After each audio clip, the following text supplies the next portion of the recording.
अस्सलामुअलैकुम वरहमतुल्लाहि वबरकातुहू। उम्मीद है आप सब खैरियत तंदुरुस्ती और आफियत के साथ होंगे। आप देख रहे हैं मेरा अपना YouTube channel JJC by sir Jawwad. मैं हूं जव्वाद अख्तर। आज की lecture video first year physics new book के चैप्टर 9 की MCQs एक्सप्लेनेटरी क्लास है। शुरू करते हैं। बिस्मिल्लाहिर्रहमानिर्रहीम।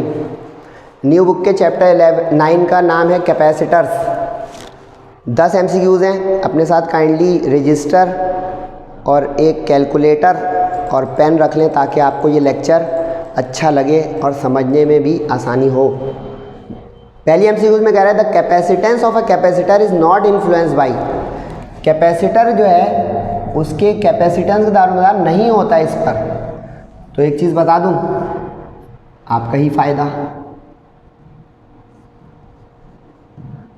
ये है इसका फॉर्मूला, यानी जो प्लेट होती है उसके एरिया पे डिपेंड है। पैरेलल प्लेट्स कैपेसिटर हमारे सिलेबस में डी सेपरेशन या डिस्टेंस बिटवीन द प्लेट्स है। ठीक है जनाब। और परमिटिविटी या वैक्यूम परमिटिविटी ये मीडियम के लिए होती है। सही। इन तीनों पे तो दारोमदार है। सवाल में पूछा है नॉट, तो प्लेट एरिया नहीं हो सकता क्योंकि इस पे तो है। नेचर ऑफ डाइलेक्ट्रिक भी नहीं हो सकता क्योंकि इस पे तो है। मीडियम का मतलब यहाँ पे कोई डाइलेक्ट्रिक या एयर हो, डाइलेक्ट्रिक और air, that is medium. Plate separation D पर भी है, तो इसका मतलब प्लेट थिकनेस पे नहीं हुआ, यानी प्लेट कितनी मोटी या पतली है उससे कैपेसिटेंस पे असर नहीं पड़ेगा। What is the value of capacitance? Capacitance की क्या वैल्यू होगी? थोड़ा ब्लर होगा तो आप बुक सामने रख लें। जिसमें 4 वोल्ट का पोटेंशियल आया और 16 कूलम का चार्ज स्टोर हो गया। तो ये न्यूमेरिकल लाइक MCQ है। Q is equal to CV। ठीक है। ये होता है वोल्टेज का V और ये होता है चार्ज का Q। तो C is equal to Q upon V। Q रखें 16 और 4 कूलम पर वोल्ट, यानी 4 कूलम पर वोल्ट यानी 4 फेराड। अब जल्दी जल्दी बारीकियां लिखें। आंसर तो आ गया मेरा 4 फेराड, लेकिन कूलम पर वोल्ट फेराड होता है। रीमेक एक और ऑप्शन MCQs, वो आपको C दे देता, Q पूछ लेता तो CV के फॉर्मूले से निकाल लेते। V पूछ लेता तो रीमेक यू करते, V is equal to Q upon C। तो देखिए 3 MCQs ऑल इन वन कि जो पूछा उसका जवाब आ गया। लेकिन फेराड किसके बराबर होता है? Coulomb per volt. और अगर गिवन और रिक्वायर्ड को शफल कर दे तो फ़ायदा हुआ बच्चों। MCQs number 3। कैपेसिटर्स जो है इलेक्ट्रिक पावर सप्लाई में किस काम आते हैं? कैपेसिटर्स इलेक्ट्रिक पावर सप्लाई में किस काम आते हैं? वोल्टेज को स्टेबलाइज करने में। आसान सा जवाब। वोल्टेज को स्टेबिलिटी देते हैं, ना कम होने देते हैं ना ज़्यादा होने देते हैं। जिन जिन सर्किट में आ जाएंगे तो ये MCQs लाइक है, इसको कर लें। ना स्विचिंग के लिए इस्तेमाल होते हैं, ना लाइन करंट को कम करने के लिए, ना इम्प्रूव पावर फैक्टर के लिए।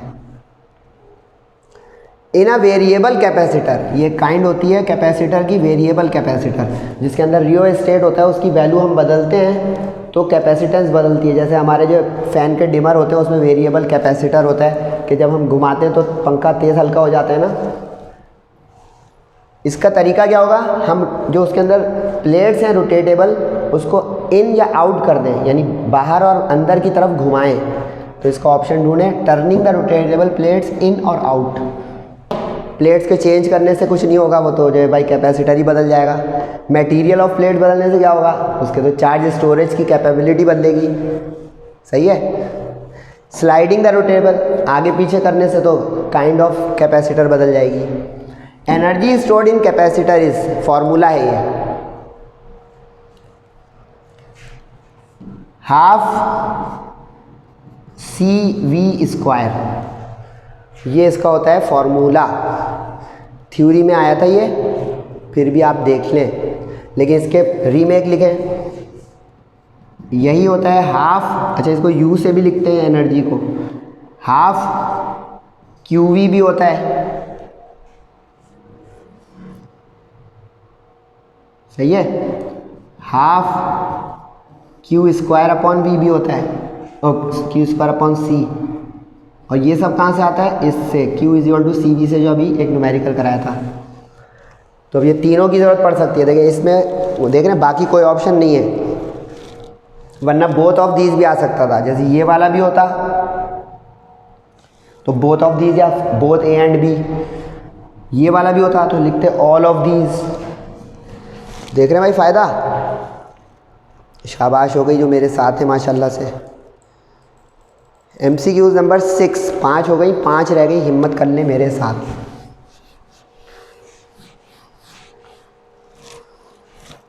सिक्स MCQs में कह रहा है कि the time constant of a series circuit, time constant of a series circuit, RC circuit कहते हैं इसको, यानी R फॉर रेजिस्टेंस या रेजिस्टर, और C फॉर कैपेसिटेंस या कैपेसिटर। सही है, कैपेसिटेंस भी लिख सकते हैं आप और रेजिस्टेंस भी लिख सकते हैं। वो कह रहे हैं कि 100 माइक्रो फैराड का कैपेसिटर है। तो फैराड में क्या चीज़ बताई थी अभी, कैपेसिटेंस। माइक्रो का मतलब होता है 10 की पावर -6। न्यूमेरिकल भी मैंने इसके डिलीवर किए हैं, देखिएगा ज़रूर कि मिली, माइक्रो, नैनो, पिको का मतलब क्या होता है। और 100 ओम रेजिस्टर के साथ इसको जोड़ दिया गया है। तो ओम में क्या चीज़ होती है भाई, रेजिस्टेंस। ये तो कैलकुलेटर उठाएं भाई। RC, R रखा 100, C रखा 100 इंटू 10 की पावर -6, तो ये हो गया भाई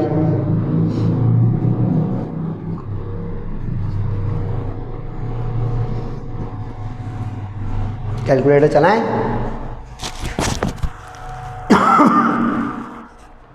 सॉरी,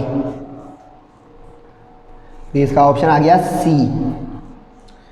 समझे क्या किया मैंने, R को C से मल्टीप्लाई किया कन्वर्जन के साथ, और -2, इसमें पावर में ऑप्शन नहीं दिए हमें। तो हम जानते हैं कि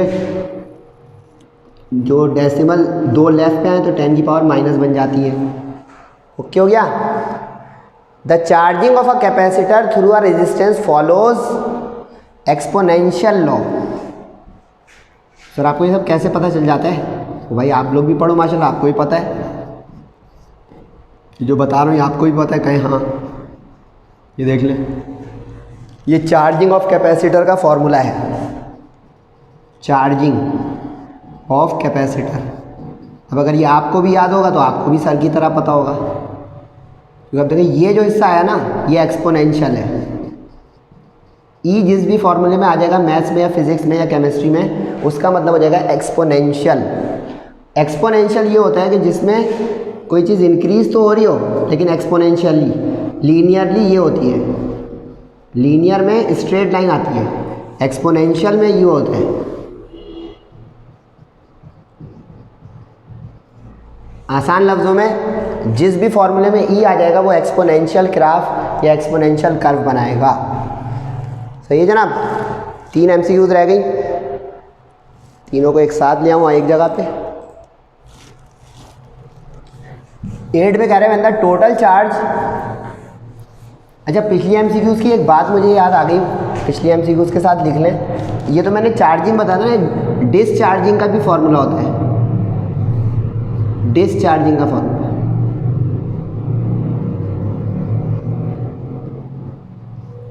डिसचार्जिंग का फॉर्मूला ये है, अगर कैपेसिटर को डिसचार्ज करना हो, डिसचार्ज का मतलब ये है कि चार्ज होने के बाद वो ख़त्म होता चले जाए, उसके चार्ज रिमूव होते चले जाएँ या कंज्यूम होते चले जाएँ। सही है, डिसचार्जिंग का है। MCQ number 8, when the total charge in a capacitor is doubled the energy stored is, यानी जब हम कैपेसिटर के चार्ज को डबल कर दें, चार्ज क्या था भाई Q, और डबल का मतलब क्या था ट्वाइस। तो अभी मैंने आज ही की क्लास में एक फॉर्मूला लिखा था, E is equal to half, बोले QV या हाफ CV स्क्वायर या half Q square upon C। अब ये बात समझें कि वोल्टेज का जिक्र नहीं है तो हम ऐसे फॉर्मूले को यूज़ करें जिसमें वोल्टेज ना हो। इस फॉर्मूले से होगा ये। और ये सब कैसे हो रहा है, आप v को q अपॉन सी से बदल दें। क्यों? q is to C V था, तो v is to Q upon C हो गया। सही, इसमें पुट करें ज़रा मेरे साथ, हाफ q और v की जगह आ गया q अपॉन सी, तो q स्क्वायर अपॉन सी आया ये वाला फॉर्मूला। समझ रहे बात? वेरी गुड, हो गया। अब q पे स्क्वायर है, अब अगर स्क्वायर का 2 का करेंगे तो आ जाएगा 4, इसका अंदर क्वाड्रुपल, क्वाड्रुपल का मतलब 4 टाइम्स। अच्छा, अगर इसी सवाल को रीमेक कर दे, चार्ज के बजाय वोल्टेज दे दे, चार्ज के बाद बजाय कैपेसिटेंस दे दे, तो आप वो वाले फॉर्मूले यूज़ करेंगे जिसमें जिसका जिक्र नहीं है वो वाला, जिसका जिक्र है वो वाला यूज़ करेंगे। ठीक है,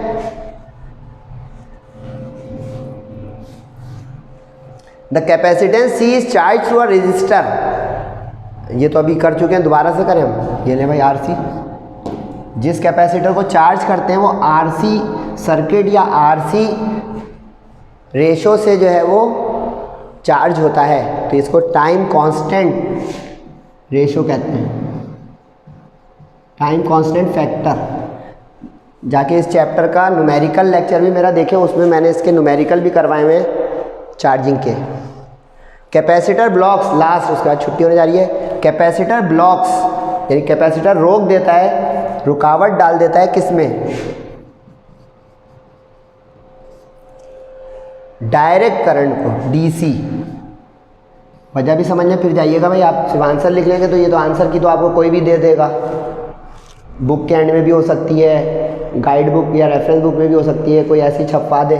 मैं समझा रहा हूँ, देखिए ऑल्टरनेटिंग करंट जो होता है ना वो पल्स आती है, ऑल्टरनेटिंग करंट की जो है ये पल्स होती है, एसी पल्स कहते हैं इसको। सही है, जब कैपेसिटर चार्ज होता है ना, यानी ये पल्स आई आ रही है, कैपेसिटर में आ गई, तो कैपेसिटर फुल चार्ज हो गया। सही है, तो नतीजा क्या हुआ? प्लस प्लेट पे प्लस सारे चार्ज आ गए, माइनस पे सारे माइनस आ गए। जब ये एसी पल्स अपना पलटा खाएगी ना, क्योंकि एसी का मतलब ऑल्टरनेटिंग, यानी जब ये अब वापस जाएगी सेट रिवर्स, तो ये डिस्चार्ज करती हुई चली जाएगी, कैपेसिटर को डिस्चार्ज करती चली जाएगी। नतीजा टाइम और करंट और पैसा सब ज़ाया। चार्ज हुआ, डिस्चार्ज हो गया तो ज़ीरो, यानी एम्प्टी हो गई प्लेट, खाली हो गई। कैपेसिटर का काम ही है टू स्टोर चार्जेस। तो अल्टरनेटिंग को, डायरेक्ट को इसलिए रोकेगा कि डायरेक्ट करंट जब आएगा तो जब फुल्ली चार्ज हो जाएगा ना तो ऑपरेशन रुक जाएगा, ऑपरेशन स्टॉप्स। अब ऑपरेशन स्टॉप का मतलब क्या भाई? गुर्दे फेफड़े? नहीं यार, ऑपरेशन स्टॉप का मतलब है चार्जिंग कंप्लीट होकर पीछे से करंट ब्लॉक हो गया, यानी अब मज़ीद नहीं आएगा कि उसको डैमेज कर दे या ब्लास्ट कर दे कि करंट आ जा रहा है, वो तो फुल प्लेट भर गई है। तो इस बुनियाद पे इसका ऑप्शन हुआ डायरेक्ट करंट, क्योंकि डायरेक्ट करंट आने से चार्ज कंप्लीट होने पर मज़ीद फर्दर प्रोसीडिंग रुक जाती है डीसी की, तो हम कहेंगे डीसी को स्टॉप कर सकता है, एसी को नहीं। तो उम्मीद है मुझे आप फीडबैक ज़रूर देंगे। अपना और सबका बहुत ख्याल रखिएगा। अगले लेक्चर का ताल्लुक़ सेहत और ज़िंदगी से है। अस्सलामु अलैकुम वरहमतुल्लाहि वबरकातुहू।